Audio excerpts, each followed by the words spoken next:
Hi, first graders and first grade parents. Miss Pagan here. Today is Thursday, and we will be talking about what we are going to do for writing today. Yesterday, students got started on their opinion writing. They got to draw a picture of a brand new invention, something that would make their lives easier. They were able to write their topic sentence introducing their opinion as well as what their invention is. And then they also got to write their first detail describing something that their invention does. Today, students are going to be finishing that paragraph, working on their second detail, their third detail, and ending with their conclusion.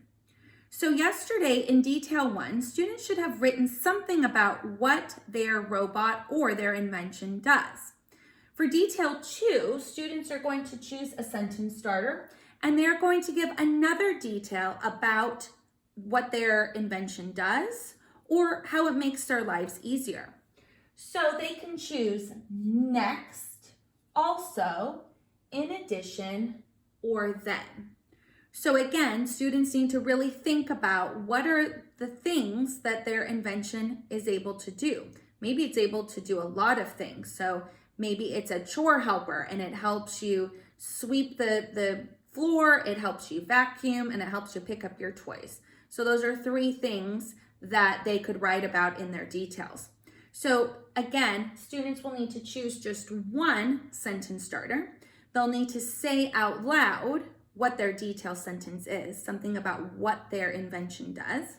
And then they'll need to make sure that they have their writing out from yesterday. So if it's in their journal, they'll need to pick up their journal and make sure that they begin their next sentence wherever they left off for their sentence from yesterday.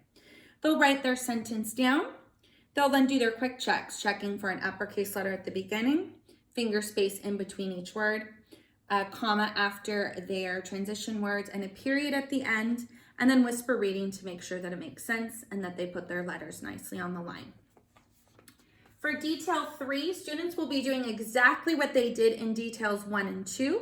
They'll be coming up with another detail about something that their invention does or how it makes their lives easier, why it's the best invention. So they can choose either finally, last, or lastly.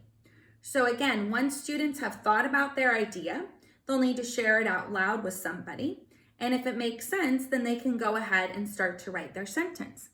They'll again want to make sure that they write their sentence just after their previous sentence, their detail 2 sentence, and then make sure that they perform their quick checks at the end.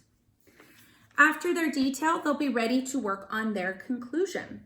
So I only gave a couple sentence starters for the conclusion today, but if students have a different one that they'd like to use, that's totally fine too.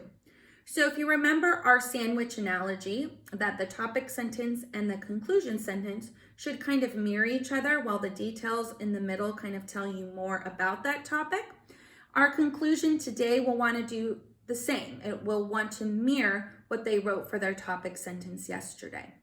So I have a couple sentence starters. Again, they only need to choose one. Students can choose in conclusion, this is why.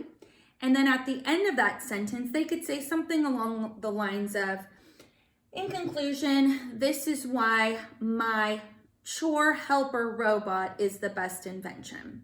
So making sure that they go back up to that topic sentence and make sure that they're including that same information. So if they need to go back and read it, that's just fine.